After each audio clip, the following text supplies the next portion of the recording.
Bonjour à toutes et tous. Merci de votre présence très nombreuse sur cet atelier concernant la qualité de l'air, un sujet vraiment d'actualité. On va rentrer dans le vif du sujet avec la présentation de Jean-Luc Fugit, notre invité député du Rhône. Tu préciseras par la suite tous tes titres, qui est au Conseil national de l'air, qui est une expertise depuis de nombreuses années du fait de son parcours professionnel, docteur, ingénieur en chimie notamment. Il nous expliquera sans doute un petit peu plus précisément tout cela. Et puis, on est désolé, mais on doit excuser aussi Françoise Tchetzel, qui était notre deuxième grande invitée. Françoise qui n'a pas pu venir pour cause de mal de dos. Je dois souligner qu'elle n'est pas la seule. À l'issue des municipales, on a reçu beaucoup d'excuses d'engagés, de militants et d'élus écologistes qui ont donné corps et âme durant cette campagne. Et on voit bien, il fallait bien le faire parce qu'on voit les résultats. Donc Françoise s'excuse, mais elle nous a donné suffisamment d'éléments pour que son apport en tant que présidente de l'Alliance des collectivités pour la qualité de l'air, d'une part, cette alliance qui a été créée en 2018, et puis d'autre part, son action de maire adjointe à Strasbourg depuis 2014 sur les questions de santé-environnement sont à souligner, et on pourra faire part de tous ses travaux et de tout ce qu'elle a impulsé en la matière. Donc on va rentrer dans le vif du sujet parce qu'on n'a pas beaucoup de temps, malgré l'importance et le côté passionnant. Donc je laisse la parole. Alors moi je me présente aussi, je suis Catherine Hervieux, je suis présidente de l'ASCAL, l'association de surveillance de la qualité de l'air Atmo Bourgogne-Franche-Comté. J'étais vice-présidente de Dijon Métropole en charge des questions de mobilité et d'air, ce qui permet de faire une belle transversalité de 2014 à 2020. Et là, je suis conseillère municipale d'opposition. Jean-Luc, c'est à toi. Bonjour à toutes et à tous. Merci Catherine de cette introduction. Je vais prendre très rapidement deux ou trois mots de présentation. Je voudrais quand même tout d'abord remercier les organisateurs de ces journées d'été des écologistes de m'avoir invité. Donc, ne faisant pas partie de vos mouvements, j'apprécie beaucoup cette invitation. Et comme je le dis dans ma circonscription, chaque fois que l'on m'invite quelque part, on prend toujours le risque que je vienne. Et donc, mon dos allant bien, je suis venu. Alors, je me présente rapidement. Oui, en effet, je suis député du Rhône. Je suis député du groupe La République En Marche à l'Assemblée nationale. Je vous promets, ce n'est pas une maladie. Et je suis par ailleurs président du Conseil national de l'air. J'ai eu la chance, je dirais l'honneur d'être nommé par Nicolas Hulot en 2018 à la tête donc, du Conseil national de l'air. C'est un secteur que je connais de par mon domaine de formation et de métier, donc de ma vie d'avant. Donc je suis docteur ingénieur en chimie universitaire de formation et de métier. Et par ailleurs, donc, je siège évidemment à la Commission de développement durable et aménagement du territoire de l'Assemblée nationale. Et puis, je suis aussi membre du Conseil national de la transition écologique. J'ai été rapporteur de la loi d'orientation des mobilités, dont j'en dirai un petit mot, et je suis aussi rapporteur de la mission de suivi de la stratégie de sortie du glyphosate, sujet extrêmement sensible. Alors, peut-être donner quelques généralités pour introduire un petit peu l'atelier. Et donner aussi un petit peu, vous expliquer un peu le rôle du Conseil national de l'air que je préside, que j'ai vraiment l'honneur de présider de manière bénévole, je précise, et aussi un petit peu ce que l'action publique on peut faire en tant que parlementaire sur ce sujet de la qualité de l'air. Alors, quelques généralités. Rappelez quand même que quand on s'intéresse à la question de la qualité de l'air, il ne faut pas confondre la problématique du CO2, des gaz à effet de serre, à la problématique des polluants atmosphériques de la vie de tous les jours, ce que j'ai tendance à appeler parfois les polluants de proximité, c'est-à-dire les oxydes d'azote, c'est-à-dire les particules fines, c'est-à-dire l'ozone, ce polluant secondaire qui se forme donc, que l'on n'émet pas directement, mais qui se forme par la suite. Et donc principalement les particules, comme je viens de le dire, et les oxydes d'azote. Et ne pas confondre leur rôle avec, et leur impact avec celui du CO2, ce gaz à effet de serre que tout le monde connaît bien entendu, au point que parfois, on parle de CO2, on a une action publique sur le CO2 et on a tendance à oublier les polluants de proximité. Alors l'impact de la pollution, il est connu. L'impact sanitaire, bien entendu, ça va de soi. On estime les 50 000 morts par an en France, 500 000 en Europe, 7 à 8 millions dans le monde. Donc il n'y a rien à rajouter, je dirais, malheureusement, sur le sujet. Il y a un impact économique aussi, ne l'oublions pas. Un impact économique a été évalué par un rapport parlementaire d'il y a 5 ans à 100 milliards d'euros par an pour la France, dont 20 milliards pour la qualité de l'air intérieur, dont je dirai un mot tout à l'heure. Et puis, il y a aussi un impact environnemental. Alors, ça peut être visible, ça peut être la salissure sur les bâtiments. Et quand on gère des exécutifs locaux, on sait très bien qu'on a des travaux de réfection, de rénovation, ne serait-ce que de nettoyage à faire sur un certain nombre de monuments. Mais ça a un coût, évidemment, ça va de soi. Il y a aussi l'impact sur l'agriculture. On a tendance à oublier que les agriculteurs sont victimes de la pollution de l'air, notamment les rendements agricoles chutent avec un trop-plein d'ozone. Et quand l'ozone, c'est le polluant star de l'été, et donc les agriculteurs sont impactés. Et puis évidemment, l'autre impact de la pollution de l'air, c'est évidemment les évolutions climatiques, le changement climatique, avec le gaz à effet de serre tel que l'ozone, et puis la contribution à la formation, destruction d'autres gaz à effet de serre. Autre sujet sur lequel je voulais attirer votre attention, c'est quand on s'intéresse à ce sujet, qu'on veut l'aborder d'un point de vue politique, ensuite de l'action publique, faire attention de ne pas focaliser son attention que sur les pics de pollution. Les pics de pollution, qu'est-ce qu'ils ont comme avantage, si je peux me permettre, bien entendu? Eh bien, c'est que le pic de pollution, ça permet, malheureusement, je dirais, d'en parler d'un point de vue médiatique et d'attirer l'attention et de faire en sorte qu'on ait envie d'agir. Mais le véritable problème sur la pollution de l'air, c'est la pollution de fond, cette pollution moyenne qui, par sa constance, son ampleur, nous impacte un petit peu tous les jours. Et nous sommes à la fois tous des victimes et des responsables. Ça, il faut bien le comprendre. Chacune et chacun d'entre nous, on contribue d'une manière ou d'une autre à la pollution de l'air. Et il faudra aussi éviter de faire en sorte de penser que c'est lié uniquement au transport. Alors c'est un sujet qui mobilise tout le monde depuis longtemps et différents acteurs sur de différents domaines. Et donc, notamment, dans l'action, vous avez toujours à vous réfléchir sur le pourquoi et le comment. Aujourd'hui, sur la qualité de l'air, le pourquoi il faut agir, on le sait. La question, c'est maintenant, d'autant plus qu'il faut agir parce qu'en plus, on est visé par des contentieux, on a des dépassements réguliers aux oxydes d'azote qui sont très importants en France. Et donc, les oxydes d'azote, c'est le polluant star du transport, du transport à énergie fossile. Précisons-le bien entendu. Et donc après, vous avez le comment. Et le comment, évidemment, là, on peut avoir des accords, il faut trouver des compromis, il faut avancer, il faut embarquer tout le monde. Et pour embarquer tout le monde, eh bien, ça se passe dans un exécutif, ça se passe localement, ça peut se passer aussi au Conseil national de l'air, dont je vais parler un petit peu. Ce Conseil national de l'air, il regroupe qui? Il regroupe des représentants de l'État, des collectivités, des ONG. Il regroupe des scientifiques, il regroupe aussi des acteurs tels que des représentants du patronat et des syndicats. Donc vous avez tous ces acteurs-là qui se réunissent. C'est un lieu d'échange, un lieu de débat. C'est un lieu aussi où on produit des avis. Et donc moi, je vais aussi vous en parler un petit peu et vous verrez aussi quelles sont les perspectives que j'envisage pour le Conseil national de l'air qui, à mon avis, a besoin d'être un peu musclé dans son travail dans le futur.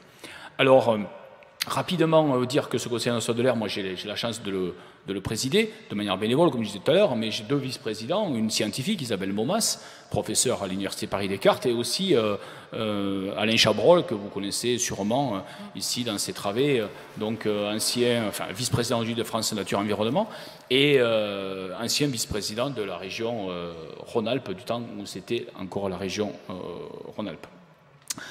Alors, le Conseil national de l'air, il agit, il travaille. Alors, je voulais peut-être vous donner deux exemples rapides.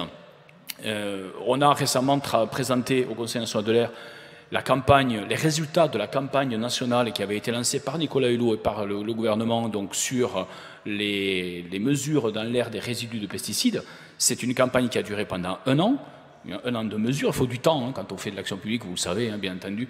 Il y a 75 substances qui ont été recherchées, 18 000 prélèvements, analyses, et aujourd'hui c'est plus de 100 000 données. Donc ces résultats, nous on a décidé sur la base de ces résultats que le Conseil national allait maintenant se saisir de ces résultats et on a envie de réfléchir collectivement, vous voyez, avec tous les acteurs qu'il y a autour de la table, pour proposer à la ministre Barbara Pompili, dont je soutiens l'action, qu'on doit sûrement s'interroger sur l'idée de pérenniser la surveillance des résidus de pesticides dans l'air. C'est une question qui se pose. Ça a fait des conclusions en ce sens. Et bien, nous, au Conseil national de l'air, on va avancer là-dessus pour faire des propositions. Autre exemple, l'indice Atmo. L'indice Atmo, qui nous rend compte de la pollution tous les jours, Catherine, qui préside un ASCA, que c'est très bien de quoi on parle, eh bien cet indice Atmo, on a souhaité le faire évoluer. Depuis plusieurs années, c'était un souhait.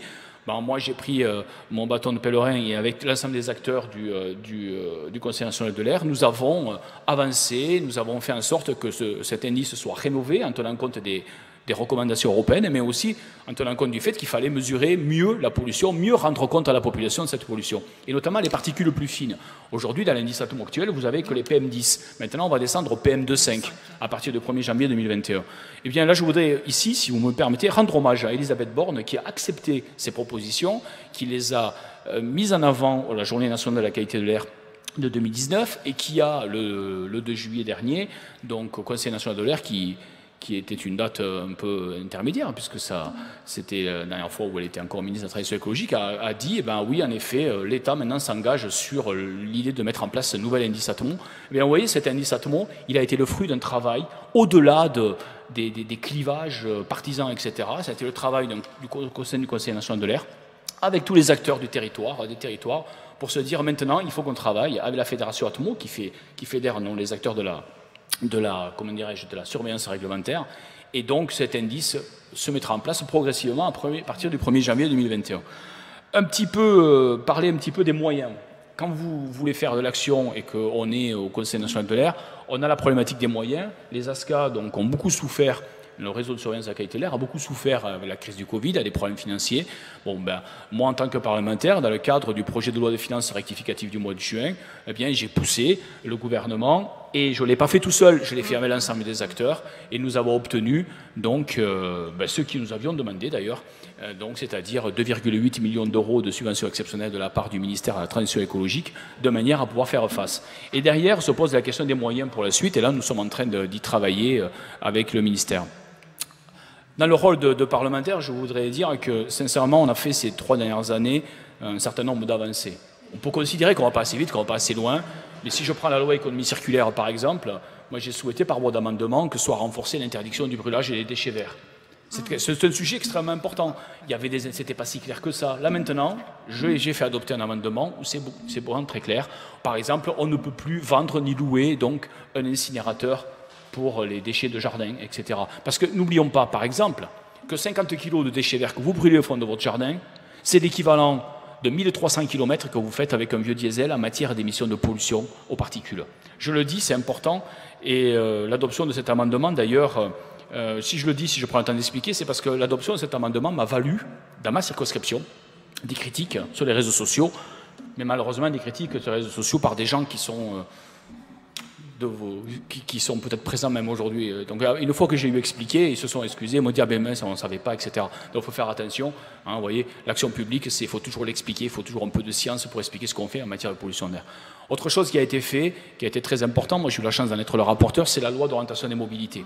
J'ai été rapporteur de la partie développer les mobilités plus propres et plus actives. Le texte du gouvernement est arrivé, il y avait noté développer des mobilités propres. La mobilité propre, ça n'existe pas. Ce qui existe, c'est on crante, on développe des mobilités plus propres, plus actives. Donc j'ai souhaité que le texte soit modifié, je l'ai fait modifier par voie d'amendement. Alors dans ce texte, on a introduit, je dirais, la déclinaison législative du plan vélo. On a beaucoup travaillé avec la FUB et Olivier Schneider, son président, et puis à l'époque, Barbara Pompili qui présidait la commission, et moi en tant que rapporteur, nous avons beaucoup travaillé ensemble. Et si je cite Barbara Pompili, c'est parce que beaucoup des travaux de ce qu'on a mis dans la loi et qui a enrichi le texte initial du gouvernement viennent des idées portées par Barbara Pompili et que nous avons travaillé ensemble. Nous avons aussi développé le forfait mobilité durable, le covoiturage, etc. Il y a des actions. Alors tout ceci, il faudra en faire le bilan, il faut être clair, hein. Mais en tout cas, ça a été lancé. Ça, c'est extrêmement important. Ensuite, j'ai inscrit dans la loi, puisque c'est sur la voie de mes amendements, l'idée d'une évolution progressive du renouvellement des flottes de véhicules des entreprises. Il y a des obligations, je ne vais pas rentrer dans le détail ici, où je répondrai à des questions éventuellement là-dessus, et avec la perspective de mettre fin à la vente de véhicules consommant des énergies fossiles d'ici à 2040. Alors certains nous disent que c'est trop loin. Moi j'ai proposé une trajectoire progressive, mais nous sommes le seul et le premier pays au monde à avoir inscrit quelque chose dans la loi. Donc on peut aussi de temps en temps reconnaître que l'action publique va dans le sens du progrès, il faut cranter les avancées, il faut continuer.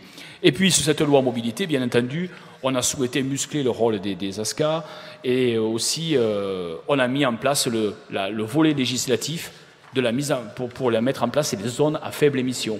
Et dans la loi, j'ai souhaité, je pense que Catherine, tu comprendras très bien pourquoi, j'ai souhaité que ces zones à faible émission s'appellent zones à faible émission mobilité. Pourquoi? Ben, c'est très simple.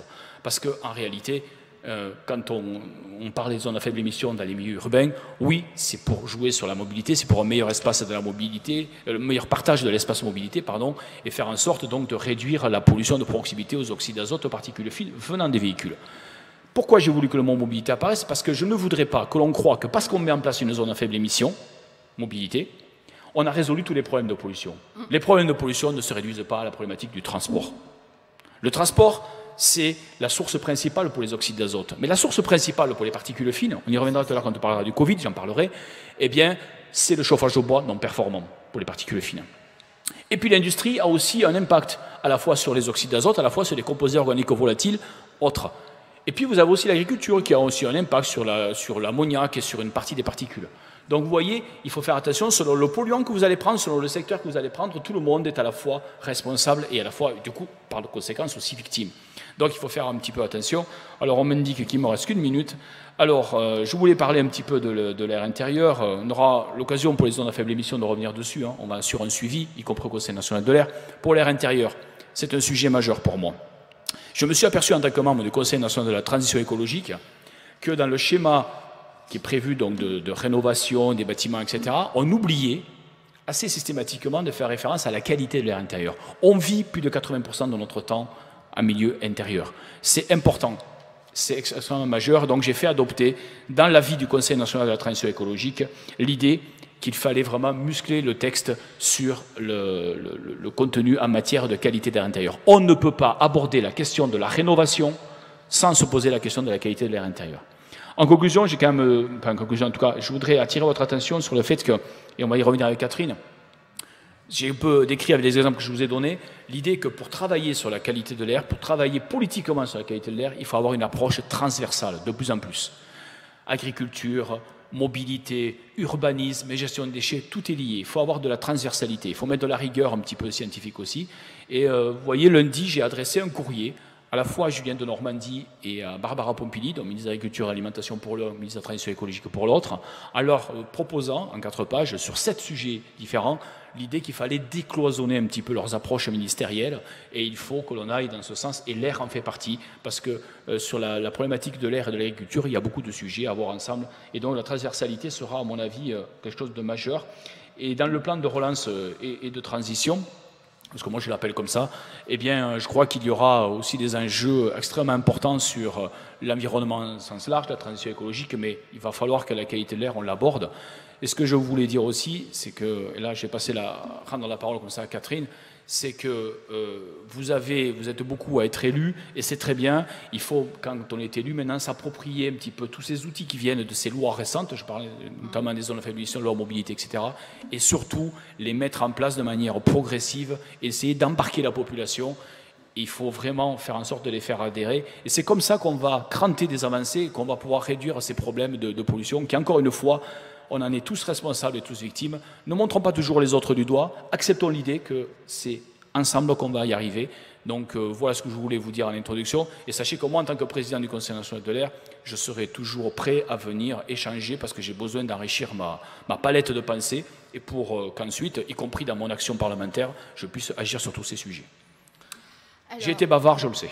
Non, mais c'est un sujet passionnant. Alors, tu as quand même souligné dans ton propos, Jean-Luc, la question de la synergie de l'ensemble des acteurs et justement ce que François Chetzel a porté avec la création de l'Alliance des collectivités pour la qualité de l'air. Ce n'est pas elle toute seule qui l'a porté, c'est avec un ensemble d'élus en charge des questions santé-environnement notamment, qui a émergé cette démarche pour justement constituer d'abord un espace de mutualisation, de partage d'actions, et puis avec la volonté aussi de créer une forme de lobbying lobbying au sens positif, de sensibilisation et de travailler justement pour que les outils législatif soit beaucoup plus efficace, premièrement, et puis qu'on ne traîne pas sur ces questions qui sont en train de s'empiler entre le contentieux européen,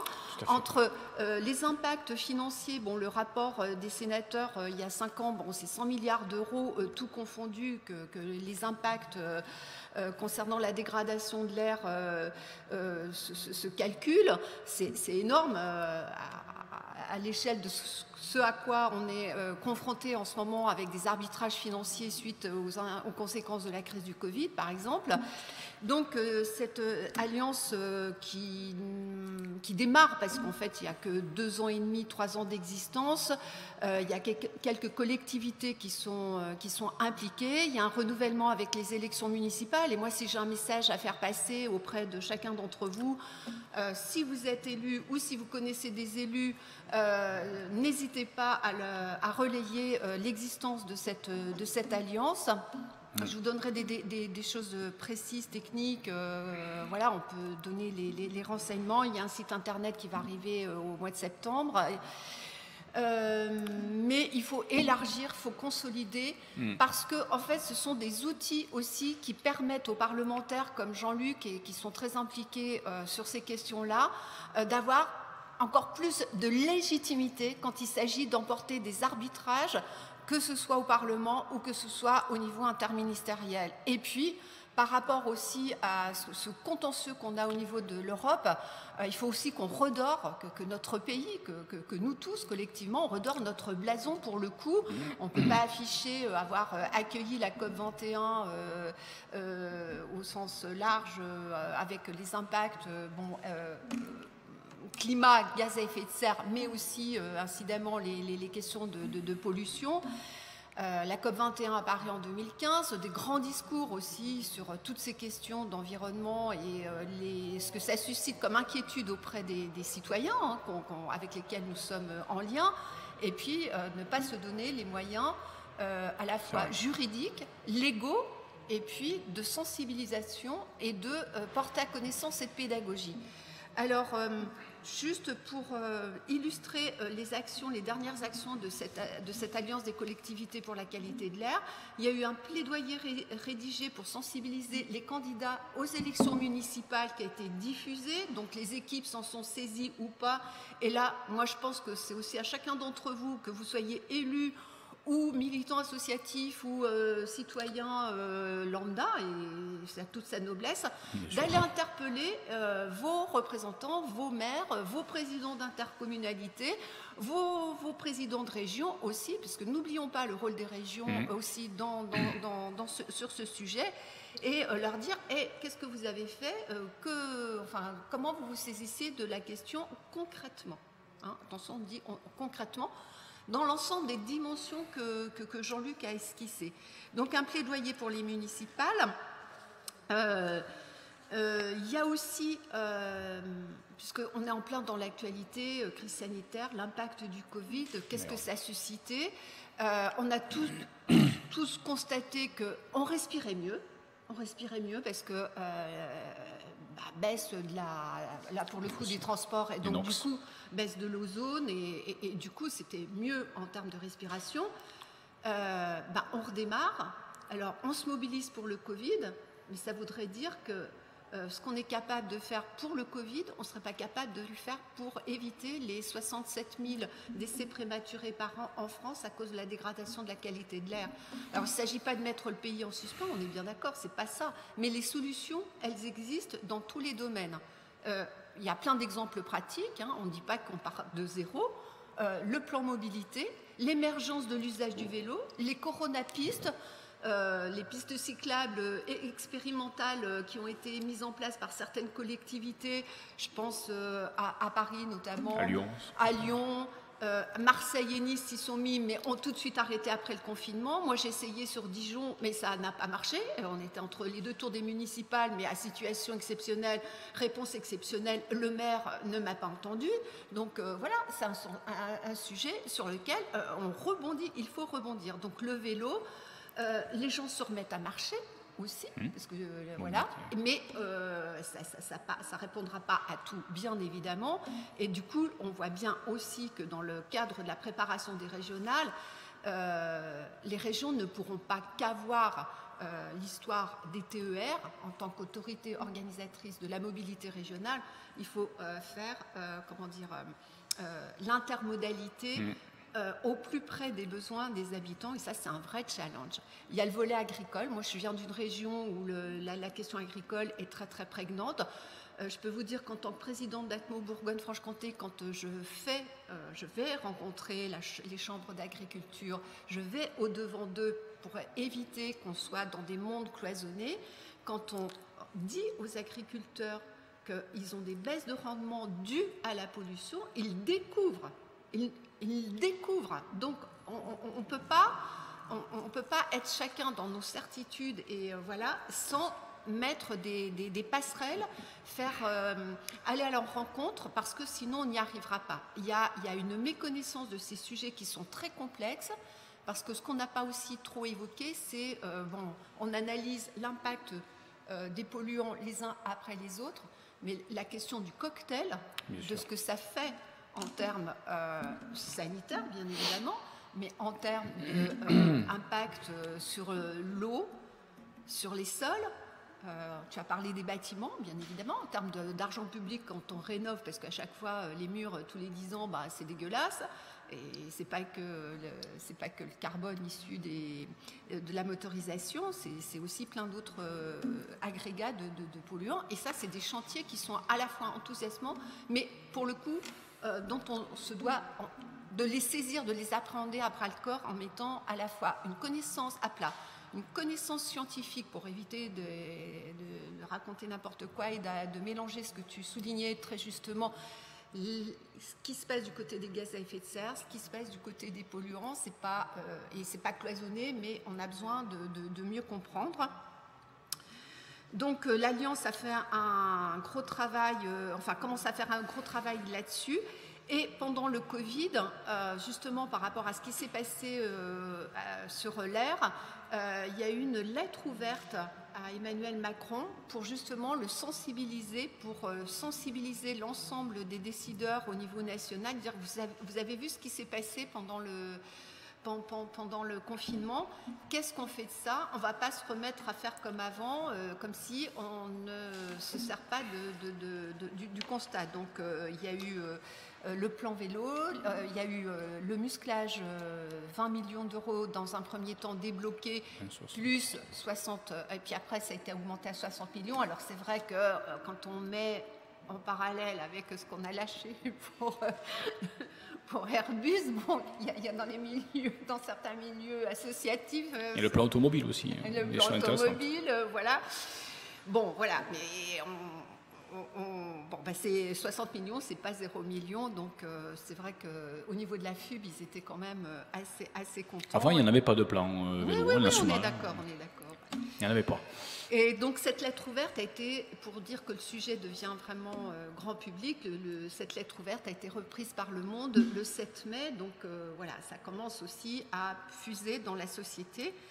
Donc l'Alliance s'est constituée en association, donc association reconnue, ce qui lui permet d'avoir des entretiens et d'avoir des audiences auprès des ministères, auprès du Conseil national de l'air, tout à fait. Conseil national de l'air. Un site internet au mois de septembre, des plaquettes thématiques mobilité, urbanisme, agriculture et puis santé évidemment qui vont paraître prochainement, et une volonté de s'impliquer dans la préparation des régionales pour justement, parce que ces régions dans leur domaine de compétences et notamment le domaine de compétences de l'économie, c'est aussi un sujet, tu citais tout à l'heure le monde industriel, le monde agricole bien évidemment.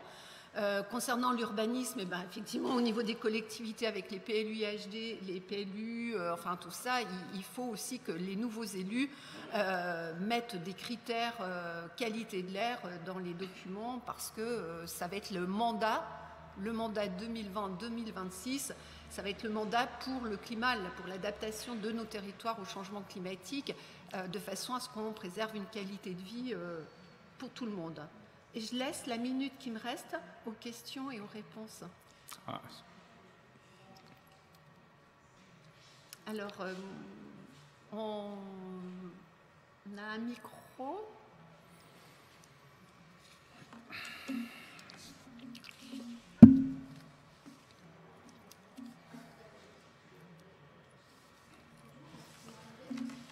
Oui.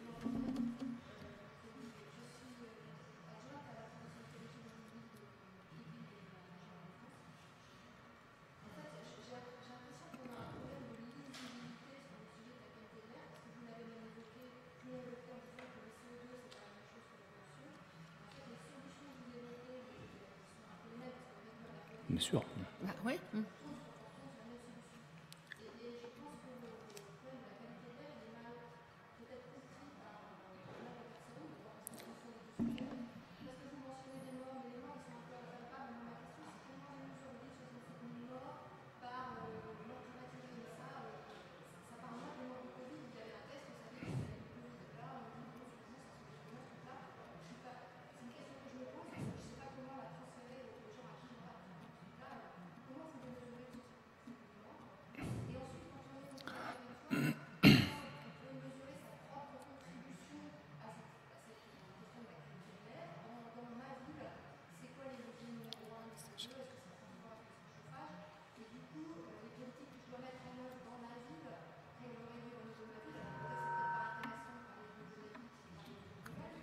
Ça, je pourrais répondre. Vas-y.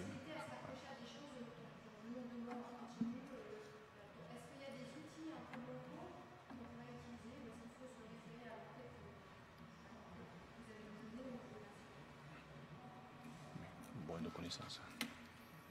On prend donc plusieurs questions. On fait question par question. On peut peut-être en prendre 3 ou 4, ça permettra de perdre moins de temps. Non Bah, attends, je ne sais pas si on prend plusieurs questions ou si on répond. Mais c'est parce qu'il y a un problème. Je crois qu'on prend plusieurs questions. On va prendre des grappes de questions peut-être. Oui, bonjour. Julien Jabouin, je suis aussi adjoint à la transition écologique dans une ville de banlieue parisienne. Je sais pas, vous m'entendez pas si parlez un petit peu plus fort. Parlez plus fort, même si le micro marche. Vous parliez tout à l'heure des polluants au-delà du CO2 et notamment du chauffage au bois. Est-ce que vous pouvez nous en dire un peu plus sur parce qu'il y a toute une campagne pour s'équiper en chauffage en bois, des poêles à bois, soit pour mettre des bûches qu'on récupère auprès de chez nous ou les pellets de bois. Est-ce que vous pouvez nous donner quelques informations de plus sur cette pollution? Est-ce qu'il y a des chauffages au bois qui sont plus écologiques dans le sens où qui polluent moins? Point de rendement.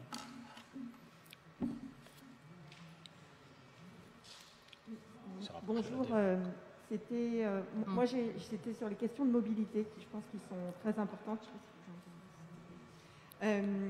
Sur les questions de mobilité encore, je suis très sceptique sur la question des ZFE.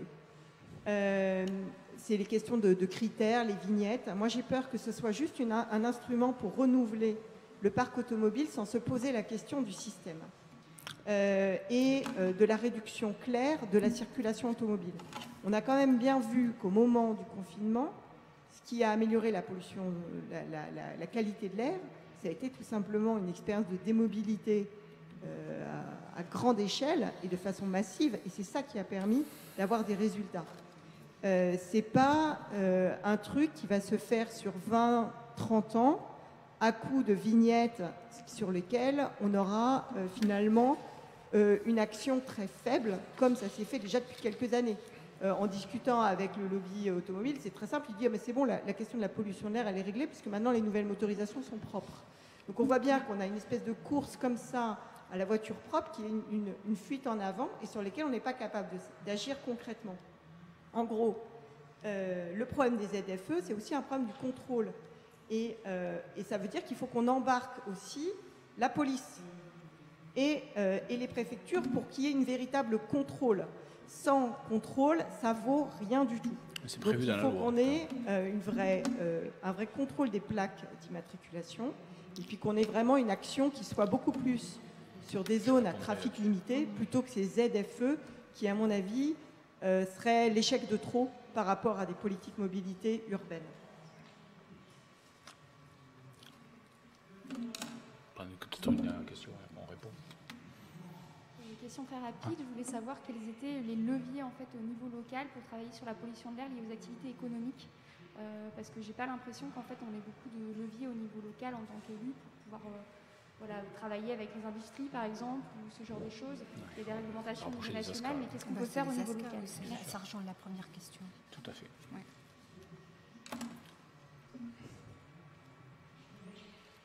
Je fais une première réponse, tu complètes. J'ai une question qui complète un petit peu la précédente. Je suis élue municipale et territoriale et je voudrais savoir comment on s'organise pour travailler avec le régional et les différents échelons en fait, de façon à être le plus efficace possible. Je vais donner quelques réponses, je laisse compléter. Bon, peut-être faut-il répondre à cette première question. On va répondre à deux fois avec Catherine et essayer d'être assez clair et assez synthétique. Vous êtes plusieurs à poser la question de comment vous travaillez parce que vous êtes nouvel élu ou élu récemment, etc. Bon, très bien. Première chose à faire, de mon point de vue, mais Catherine, qui en préside une, vous le dira, c'est de vous rapprocher de votre association agréée de surveillance de la qualité de l'air. Tout le territoire est couvert depuis 2001, donc depuis 20 ans, on va dire, donc en matière de surveillance quotidienne de la qualité de l'air, et donc vous pourrez avoir accès à des diagnostics sur votre commune, etc. Et donc là, vous allez avoir une idée un petit peu de la réalité de votre commune. Et après, vous pourrez regarder comment elle est impactée d'un point de vue du transport, d'un point de vue de la production, comme dirais-je, de l'activité agricole voisine, de l'activité industrielle, et puis aussi, n'oubliez pas la question du résidentiel. Peut-être que Catherine complétera, mais je voulais dire deux choses aussi. Vous avez parlé des ZFE. Alors oui, pareil aussi sur l'histoire du chauffage au bois, c'est un peu... tournez-vous aussi vers l'ADEME régional que vous avez. Donc sur le chauffage au bois, on a des problèmes de chauffage au bois qui sont non performants. En gros, pour faire simple, hein, le feu de cheminée chez soi avec les bûches, le bois bûche, etc., ben ça, c'est pas bon du tout. Hein. Alors, il faut qu'il y ait un insert ou il faut des poêles. Alors si vous avez des poêles qui optimisent bien la combustion, c'est un problème de rendement de combustion. Du granule, de la plaquette, etc., ben c'est peut-être moins, je ne sais pas, romantique que le bois bûche, mais c'est beaucoup plus efficace et il y a beaucoup moins de poussière à la sortie. Donc il faut le savoir, c'est aussi simple que ça. Pour les zones à faible émission, mobilité, j'entends ce que vous dites, mais j'avoue que je ne partage pas complètement. Je ne pense pas, moi dans mon esprit, et c'est l'esprit franchement qui a présidé mon rôle de rapporteur de la loi, n'était pas de dire les ZFE c'est la solution à tout. Les ZFE c'est un élément de réponse au passage au contentieux que nous avons avec l'Europe sur les oxydes d'azote, parce que le contentieux, les condamnations de la France sont là-dessus. Les oxydes d'azote c'est le problème du transport à énergie fossile. C'est l'essence sans plomb et c'est le diesel, c'est pas les autres carburants. Bon, très bien, on a ce problème-là, c'est un élément de réponse. Mais dans la loi mobilité, moi j'ai toujours regardé une sorte de en même temps, si je peux me permettre, de dire qu'il faut aussi réduire, vous avez raison, réduire la densité donc, de circulation. Pour ça, on fait comment? C'est simple, hein, il y a le transport en commun, il y a le covoiturage, il y a le forfait mobilité durable, il y a le vélo, etc. Le fait de mettre en place une ZFE ne dit pas pour autant qu'on ne va rien faire à côté. Encore une fois, les outils législatifs qui ont été donnés dans le cadre de la loi d'orientation, qui est une loi d'orientation, il faut maintenant que chacune et chacun s'en saisisse au niveau des collectivités. Et au niveau de la collectivité, vous n'avez pas, à mon avis, à faire l'un ou l'autre. Moi, si j'étais élu en charge d'une métropole ou d'une agglomération touchée, je vous le dis sincèrement, je prendrais l'un et l'autre, c'est-à-dire que je mettrais le paquet sur le vélo, tout ce qui est donc transport en commun, etc., covoiturage, et en même temps, je mettrais le paquet sur la ZFE, parce que la ZFE, on en a besoin pour empêcher un certain nombre de véhicules qui sont trop polluants à rentrer donc, dans ces milieux urbains denses. Les milieux urbains denses, ils concentrent les polluants. Il faut bien avoir ceci en tête. Alors vous allez me dire, oui, mais la zone à faible émission, il y a le problème du renouvellement du parc derrière. Mais aujourd'hui, un vieux véhicule diesel, eh bien, il pollue 10 fois plus qu'un véhicule diesel récent. Je ne suis pas en train de dire que le diesel récent est bien. Moi, personnellement, j'en ai pas, j'en aurai jamais. Donc, je roule avec un véhicule électrique. Et je rajoute immédiatement que le véhicule électrique, il n'est pas propre. En revanche, vis-à-vis des oxydes d'azote, il émet zéro. Et donc, quand je roule à milieu urbain dense, j'émets zéro particules, enfin, sauf les particules du freinage ou du frottement des roues, mais en tout cas, j'émets zéro oxyde d'azote, etc. Donc, je choisis ce qu'il y a de moins mauvais. Je ne choisis pas ce qu'il y a ce qui est propre. Ça n'existe pas, la mobilité propre. Arrêtons de parler de ça. Parlons de mobilité plus propre. C'est pas la même chose. Et l'actif, c'est extrêmement important. Donc, pour moi, les ZFE, c'est pas à opposer. Là où ce serait dangereux, les ZFE, c'est si on n'avait pas accès à des véhicules à des prix raisonnables. Et c'est pour ça que la prime à la conversion est extrêmement importante. Et c'est aussi pour ça que dans les obligations, dans la trajectoire d'obligation de verdissement des flottes des véhicules pour les entreprises, on a mis des objectifs sur les années qui viennent, très clairs, et qui sont assez coercitifs, parce qu'en plus, ils vont pratiquer le name and shame, donc pour les entreprises, ils ne le feront pas. Pourquoi on a fait ça? Parce que pour que les constructeurs aient des volumes à vendre aux entreprises, je le dis, je l'assume complètement, et pour que ça crée des véhicules d'occasion sur le marché de l'occasion pour pouvoir acheter des véhicules. Ensuite, les collectivités, elles peuvent faire des choses. Regardez la région Occitanie, par exemple. La région Occitanie, aujourd'hui, j'ai un neveu qui a acheté un véhicule mobilité plus propre, donc il a pris une Renault Zoé, pour ne pas la citer, d'occasion. Il a pu bénéficier, il partait d'un vieux diesel, il a pu bénéficier de la prime de l'État, mais il a aussi bénéficié d'une prime complémentaire que la collectivité, la région Occitanie, a décidé de lui octroyer. Eh ben, je trouve ça très bien, parce que ce jeune-là, 23 ans, ça lui a permis d'acheter un véhicule d'occasion à un prix tout à fait raisonnable. Donc, c'est ça aussi, avoir des leviers. Donc, pour moi, ce n'est pas l'un ou l'autre, c'est vraiment l'un et l'autre. Et aujourd'hui, on ne peut pas supprimer du jour au lendemain les véhicules. Maintenant, je suis d'accord avec vous. Moi, si j'étais parisien, je n'aurais pas de voiture. On est bien d'accord. Et donc, aujourd'hui, moi, quand j'ai un véhicule, ben, dans ma ville de Givors où j'habite, quand je vais acheter le pain ou acheter le journal ou que je descends au stade de voir les matchs de rugby, ben, les 1 ou 2 kilomètres qu'il y a à faire, je les fais à pied. Tout simplement. Mais c'est normal, je suis un marcheur. Oui, c'était taquin, ça. Je vais rebondir sur ce que vient de dire Jean-Luc par rapport aux ZFE. C'est vrai qu'on ne peut pas envisager ça de façon cloisonnée. Non. Les politiques publiques, elles doivent aussi avoir une transversalité cohérente par rapport aux enjeux de pollution et de changement climatique. Les enquêtes ménage-déplacement, elles montrent que dans les grandes agglomérations, il y a encore la majorité des déplacements qui se font sur moins de 3 km avec un véhicule thermique, donc, ou même électrique. C'est aussi aberrant, parce que derrière ça, ça veut dire que on ne se sert plus de ses jambes. Pour aller chercher les gamins à l'école, sur moins de 1 km, on les met dans la bagnole. Enfin, on a des tas de trucs comme ça au quotidien, et j'en parle, j'insiste un petit peu là-dessus, parce que ça a été un vrai sujet pendant les élections municipales. Il se trouve que je suis présidente de la Fédération des élus verts et écologistes, donc j'ai suivi la campagne des municipales, mais pas que en tant que candidate, mais aussi voir ce qui était mis en avant dans les projets que les listes écolo et citoyennes et tout ça portaient. Et beaucoup, c'était sur ces questions de déplacement du quotidien, en rendant la ville, quelle que soit sa taille, marchable, respirable et bien pour les enfants. Et ça, c'est quelque chose qui commence à diffuser dans la société. Après, pour la question de comment on mesure l'action qu'on peut faire dans notre ville sur la qualité de l'air. Alors, effectivement, faites adhérer votre collectivité d'abord à l'association de surveillance de la qualité de l'air, à Atmo, votre Atmo régional. Ils ont des outils. Il y a des outils qui sont mis au point de surveillance, qui sont sur un maillage extrêmement fin. C'est moins d'1 kilomètre en fonction des évolutions des logiciels, des modélisations, ce qui permet de voir un avant et un après avec les cartes stratégiques de l'air. Moi, je vais donner un exemple sur la métropole de Dijon. Le tram est arrivé en 2012, 20 km de tram. Clairement, le long des boulevards, on avait des autoroutes urbaines au plein centre historique de Dijon. On avait une place, il y avait 10 voies de circulation, c'était réduit à 2, donc un nœud, c'était quelque chose d'aberrant.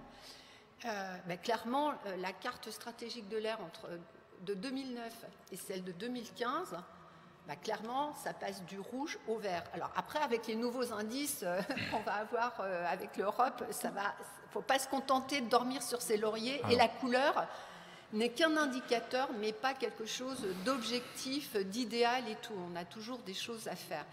Et en tout cas, adhérer, entrer dans les conseils d'administration, et que vous soyez élu ou membre d'association, parce que ce sont les Atmo, c'est avec 4 collèges. Collège financeur, État, avec la DREAL, avec l'ADEME, avec les conseils régionaux et puis les collectivités adhérentes. Les collectivités. Les collectivités adhérentes, il y a un collège industriel et un collège PQ et associatif.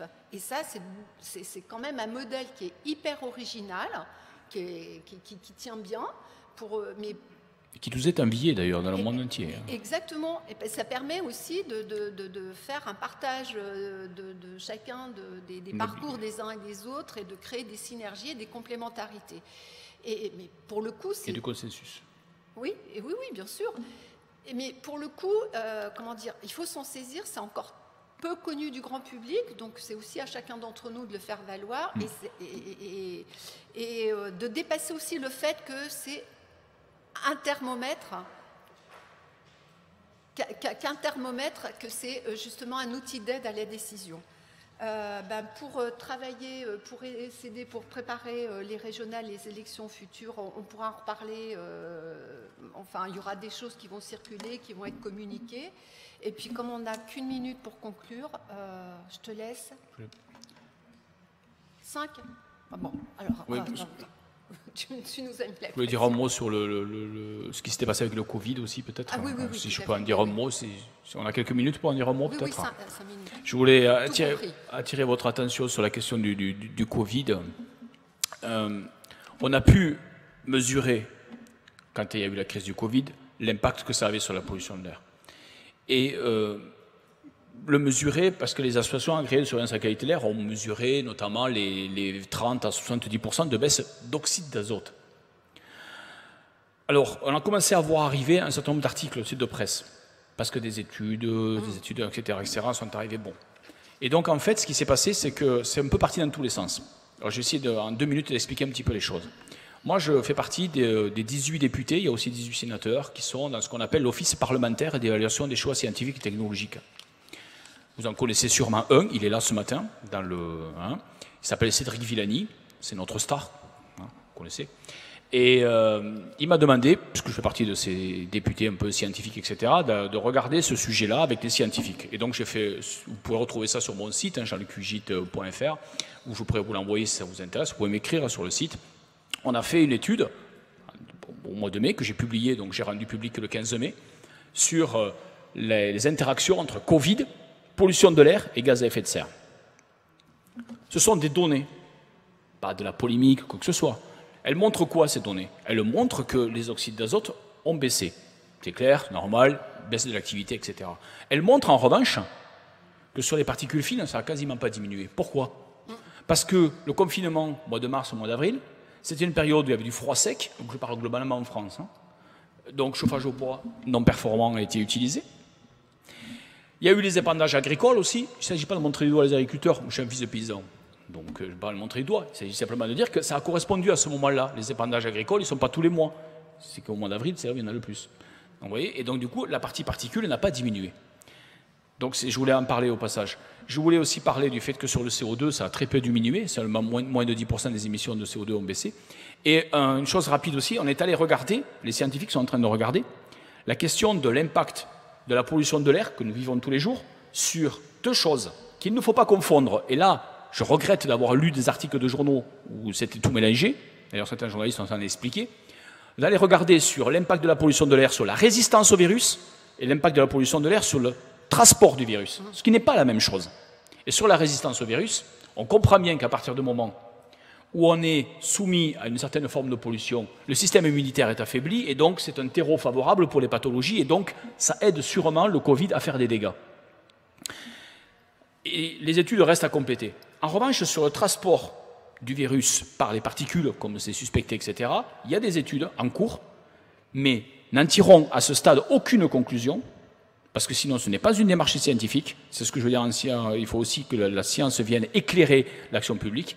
Et c'est la raison pour laquelle j'ai conclu cette étude au mois de mai en disant c'est trop tôt parce que les études scientifiques n'ont pas été intercomparées entre pays, entre chercheurs, c'est comme ça qu'on travaille. Moi je fais de la recherche pendant 15 ans, c'est comme ça qu'on travaille.